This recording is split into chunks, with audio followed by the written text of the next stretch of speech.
Hey everyone, I'm working to hit 1,000 subscribers and I need your help to get there. If you enjoy this content, please hit that subscribe button right now. Jays fans, you know it's serious when insiders stop whispering and start talking loud. This is exactly what we've been waiting for because the silence around Kyle Tucker has officially been broken, and the updates we're getting right now are the kind that make you sit up, refresh Twitter, and start imagining what Christmas morning could really look like in Toronto. Nicholson-Smith and Shi Davidi have both stepped forward with meaningful updates on the Blue Jays' pursuit of Kyle Tucker, and for the first time in a while, the tone feels genuinely optimistic. This isn't vague speculation or hopeful guessing. These are concrete signals that Toronto is in a very real, very strong position, and that alone should have fans buzzing. As we creep closer to Christmas, the timing couldn't be more interesting. Big-name free agents like Tucker and Bichette are still unsigned, and that's usually when leverage shifts and real decisions start getting made.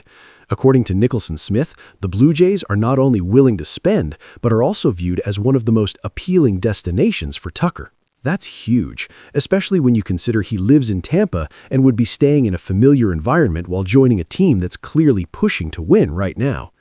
What makes this even more notable is who it's coming from. Nicholson-Smith is typically cautious, measured, and conservative with this kind of commentary. Earlier in the offseason, even he was skeptical about how realistic the Tucker pursuit was. Now, he's openly saying he doesn't see many other teams that truly make sense.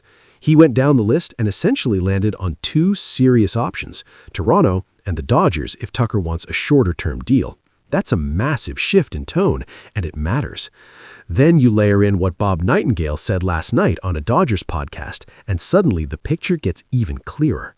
Nightengale doesn't believe Tucker is getting anywhere near $400 or $500 million. Instead, his market has been surprisingly quiet, with only a handful of teams actively involved. The Blue Jays, the Dodgers, and loosely the Yankees. And let's be honest, the Yankees feel far more locked in on names like Bellinger right now. All of this lines up with what Shi Davidi mentioned earlier as well. Tucker has already been meeting with teams. His market is moving. The groundwork has been laid, and now it's about final decisions. When you combine that with Nicholson-Smith predicting a January resolution for both Tucker and Bichette, it feels like we're entering the final stretch, not the beginning of another waiting game. And here's where things get really exciting for Jays fans. If Tucker isn't commanding a $400 million plus deal, it suddenly opens the door to something bigger, something bolder. The possibility that Toronto could realistically land both Kyle Tucker and Bichette doesn't feel completely insane anymore. There have even been quiet rumblings about Bichette potentially taking a shorter-term, opt-out heavy deal to keep flexibility high and cost manageable.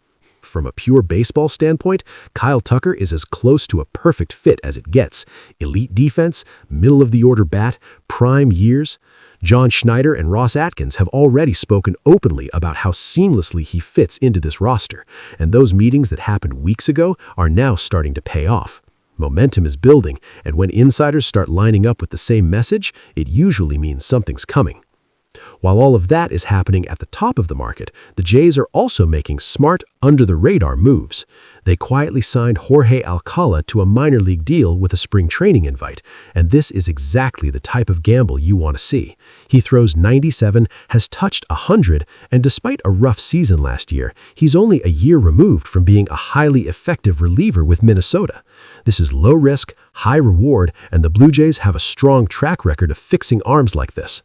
Add that to a bullpen that already includes Tyler Rogers, Garcia, and Hoffman, and suddenly the relief corps looks deeper, harder throwing, and far more intimidating. These are the kinds of moves that don't make headlines, but absolutely win you games in August and September. There are still questions around Bichette, with teams like Boston lurking, but make no mistake, Toronto is right at the center of everything.